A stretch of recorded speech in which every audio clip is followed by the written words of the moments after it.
رب الناس، رب کے اندر ہم نے ڈفرینٹ میننگز دیکھے تھے، اور یہ ٹوٹل 5 to 6 میننگز تھے. پہلا میننگ تھا الملک، کہ رب کیا ہے؟ الملک ہے، ٹوٹل اتھارٹی، ایبسولوٹ اتھارٹی رب کی ہے. دین السید، پھر المرشد، پھر المربی. اور ہم نے یہ دیکھا تھا کہ اس روٹ کے اندر ہمارا جو ہے وہ تربیہ کا پروسیس آتا ہے. پھر ہمارا جو میننگ آتا ہے وہ المنعم کا آتا ہے، دا گیور آف گفٹس. پھر القیم کا آتا ہے، جو قائم رکھتا ہے ہمیں، جو ہماری ایگزسٹنس کو حفاظت میں رکھتا ہے. ہم اپنے حق میں قصور کرتے رہتے ہیں، ہمیں دوبارہ سے بہتر کون کرتا ہے؟ ہمارا رب کرتا ہے.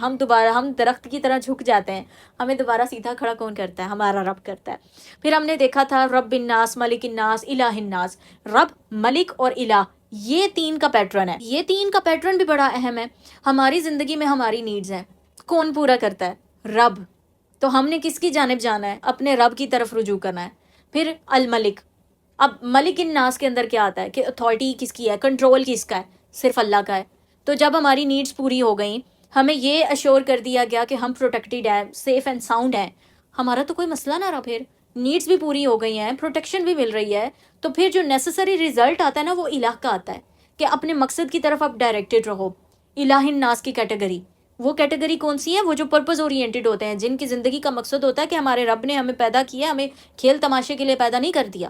ہماری زندگی کا کوئی مقصد ہے جسے ہم نے پورا کرنا ہے. یہ جو پوزیشن ہے نا، یہ جو آرڈر ہے، رب الناس، ملک الناس، الہ الناس، یہ ہمیں بتاتا ہے کہ ہم نے اللہ تعالیٰ کے ساتھ اپنا کنیکشن بلڈ کیسے کرنا ہے. سب سے پہلے اس چیز کا اعتماد اپنے اندر پیدا کریں کہ آپ کی ساری نیڈز کو پوری کرنے والی ذات صرف آپ کے رب کی ہے.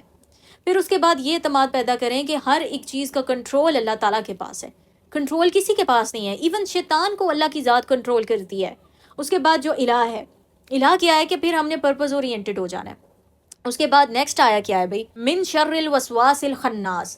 اس کے بعد تھا کہ شر بیسیکلی یہ ایک ایسے روٹ ورڈ سے نکلا ہے کہ وہ چیز جو نقصان پہنچا سکتی ہے، بہت تھوڑا سا لیکن اس کا نقصان پہنچ سکتا ہے. جیسے کہ اگر ہم شرار دیکھیں، شرار کیا ہوتا ہے کہ وہ سپارکس، وہ فلیم کے سپارکس جو ہماری جلد کے اوپر آئیں، اگر سکن کے اوپر آئیں تو ہماری سکن کو جلا سکتے ہیں. اور شر کو سمجھتے ہوئے ہم نے یہ دیکھا تھا پھر کہ کتنے ایسے راستے ہیں جس سے شیطان ہمیں نقصان پہنچا سکتا ہے، اور ہم نے اس سے بچنا کیسے ہے. وہ کیسے فرنٹ سے آئے گا، لیفٹ سے آئے گا، رائٹ سے آئے گا، بیک سے آئے گا. ہم نے یہ سارا کچھ سمجھا تھا. اس کے بعد ہم نے الوسواس ورڈ کی بات کی اور ان ڈیٹیل سمجھا تھا کہ یہ وسوسہ کیسا ہے. یہ ایک ایول سپیچ ہے. اس کو کیوں اس کی آواز ہمیں بہت مدھم سی ہوتی ہے، ایون سنائی بھی نہیں دے رہی ہوتی، ہمارے سینے کے اندر وسوسہ ڈالا جاتا ہے. کیونکہ جو گڈ سپیچ ہوتی ہے اس کو اعلانیہ کیا جاتا ہے نا، جو پردے میں رکھ کے چیز ہو رہی ہے یا جس کو بہت چھپا کے کیا جا رہا ہے، وہ ہے جس کے اندر کوئی نہ کوئی ایسی چیز ہے جس کو چھپانے کی ضرورت ہے. وسوسہ بیسیکلی ڈاؤٹ ہے، تھاٹس ہیں، بیڈ تھاٹس ہیں، ایول تھاٹس ہیں اور ڈاؤٹس ہیں. اور ان سب کا مقصد کیا ہے کہ ہمیں ہمارے رب کی ذات سے دور کیا جائے، ہمیں عبادات سے دور کیا جائے، ہمارے رشتوں میں پرابلم کریٹ کر کے، وسوسے کریٹ کر کے، ڈاؤٹس کریٹ کر کے ہمیں ہمارے رشتوں سے دور کیا جائے. رشتوں سے جب ہم دور ہوتے ہیں نا، ہم psychologically and emotionally disturbed mind set کے اندر آ جاتے ہیں. اور جب ہم ڈسٹرب ہوں گے ہماری پوری لائف ڈسٹرب ہو جائے گی نا. اگر ہم اپنے رشتوں کو اچھے سے مینٹین کر رہے ہیں، ہم اپنے پیرنٹس کے ساتھ، اسپاؤزز کے ساتھ، سبلنگس کے ساتھ، فرینڈز اینڈ فیملی کے ساتھ بیسٹ جا رہے ہیں، اچھے جا رہے ہیں، درگزر کے ساتھ، صبر کے ساتھ جا رہے ہیں، اور جہاں پر ہیلدی باؤنڈریز کریٹ کرنے کی ضرورت ہے وہاں پر ہم ہیلدی باؤنڈریز بھی مینٹین کر رہے ہیں، کریٹ بھی کر رہے ہیں اور ان کو مینٹین بھی کر رہے ہیں، تو ہم وسوسوں سے بچ جائیں گے اور ہمارے اپنوں کے ساتھ ہمارے تعلقات بہتر ہو جائیں گے. پھر ہماری اپنی ذات کے ساتھ آتی ہے بات. اپنی ذات سے ہماری میجورٹی میں سوسائٹی کیا کر رہی ہے؟ وہ اپنی ذات سے غافل ہے. ان کے اندر کوئی سیلف کیئر نہیں ہے، کوئی سیلف لو نہیں ہے. ان کے اندر اس بات کا کوئی شعور ہی نہیں ہے کہ اپنی ذات کے ساتھ بھی کچھ دیر بیٹھا جاتا ہے، کچھ می ٹائم ہوتا ہے، اپنی ذات کی بھی کچھ حفاظت کی جاتی ہے، اپنی ذات کو بھی کبھی کبھی پیار سے ڈیل کیا جاتا ہے، اس کو سمجھا جاتا ہے. ہمارے یہاں پہ یہ شعور نہیں ہے، یہ لینا پڑتا ہے. اگر آپ اپنے کپ کو خالی رکھ رہے ہیں، اپنے دل کے کپ کو، اور دوسرے کے دل کو دوسروں کو دیتے جا رہے ہیں، الٹیمیٹلی آپ کے اندر کیا آئے گا؟ لیک آ جائے گا. اور پھر آپ کیا چاہیں گے؟ پھر آپ دوسروں سے ڈیمانڈ کریں گے کہ وہ آپ پر توجہ دیں، آپ کو وہ چیزیں پرووائڈ کریں. پر ایسا نہیں ہوگا. جب آپ نے خود اپنی ورتھ نہیں کی، اپنی اہمیت کو نہیں پہچانا، تو دوسرے آپ کی اہمیت کو پھر کیسے پہنچانیں گے؟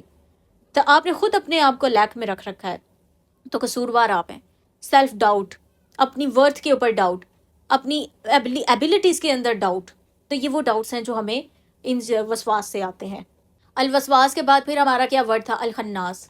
یہاں سے تو وہ فلکرنگ سٹارز کی مثال کو اپنے مائنڈ میں رکھیں کہ ہماری زندگی میں شیطان ہمیں ہمارے مقصد سے نہیں روک سکتا، وہ صرف ہمیں ڈیلے کر سکتا ہے، اور اس نے ڈیلے کیسے کرنا ہے، ہمیں فلکرنگ سٹارز کے ساتھ کرنا ہے۔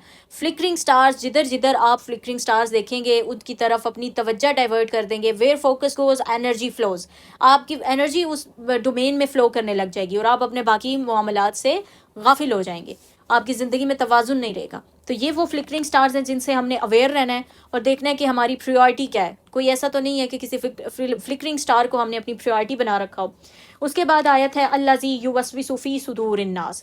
یوسوس کو اللہ تعالیٰ نے پریزنٹ ٹینس میں رکھا ہے۔ یہ یوسوس پریزنٹ ٹینس کا یوزیج ہمیں کیا بتاتا ہے کہ یہ کنٹینیوس ہے ایکشن، ہم جب تک زندہ ہے نا یہ چیز ہوتی رہے گی، یہ ایول ہمارے ارد گرد موجود ہے، ہمیں اس سے بچنا ہے، اپنے آپ کو ہر لمحے بچانا ہے۔ کیسے بچا سکتے ہیں؟ اللہ کے ذکر سے۔ اللہ کا ذکر جب ہم کرتے رہیں گے، جب بھی کب کب کرنا چاہیے ویسے ہمیں اللہ کا ذکر؟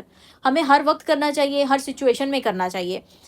اب جو لوگ ہوتے ہیں جن کو انکلائنیشن ہو رہی ہوتی ہے برائی کی طرف، برے اعمال کی طرف، یا کچھ ڈیزائرز ہوتی ہیں، اگر کوئی اس کیٹیگری کے اندر بھی آ رہا ہو نا تو وہ اللہ کا ذکر شروع کر دے۔ وہ جتنا اللہ کا ذکر کرے گا، ذکر سے نفس کی جو کمر ہے نا وہ ٹوٹ جاتی ہے، ذکر سے شیطان دور بھاگ جاتا ہے، شیطان دور بھاگے گا، وہ آپ کی اس گارڈن فیلڈ سے دور بھاگے گا، صدر سے دور آپ کے قلب سے دور بھاگے گا، آپ کے صدر سے بھی نکل جائے گا، تو پھر آپ پروٹیکٹڈ رہیں گے۔ ٹھیک ہو گیا؟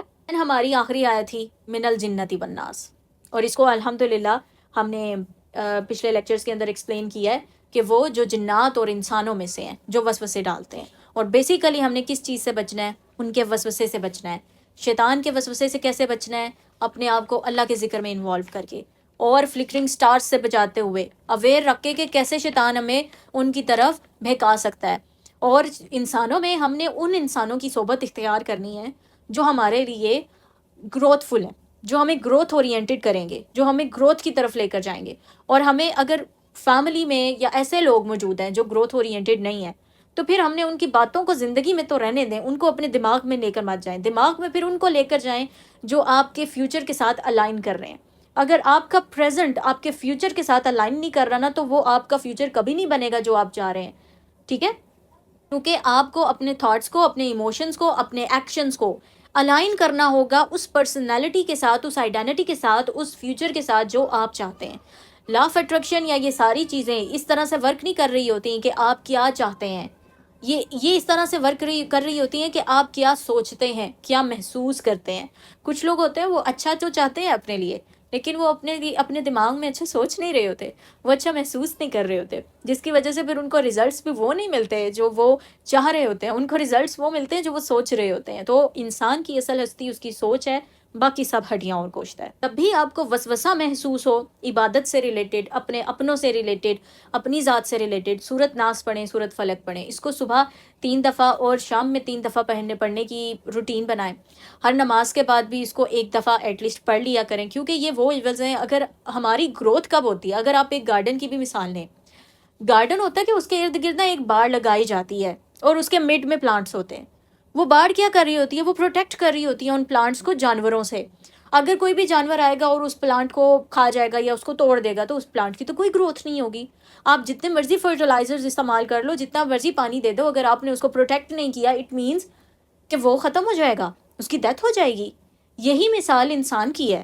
اگر آپ خود کو اچھے انوائرمنٹ میں پٹ کرتے رہیں، آپ ساری ایفرٹ خود پر کر رہے ہیں، لیکن اگر آپ خود کو پروٹیکٹ نہیں کر رہے، اپنی شیلڈ ارد گرد اپنے نہیں لے رہے، تو پھر آپ ولنریبل انوائرمنٹ کے اندر ہے، جہاں پر آپ کی جو گروتھ ہے وہ کمپرومائز ہو سکتی ہے، ایون وہ مائنس ہو سکتی ہے لائف سے۔ تو یہاں پر اب ہم اس سورت ناس کی سیریز کو اینڈ کرتے ہیں۔ آئی ہوپ کہ یہ سب کے لیے بینیفیشل رہی ہوگی۔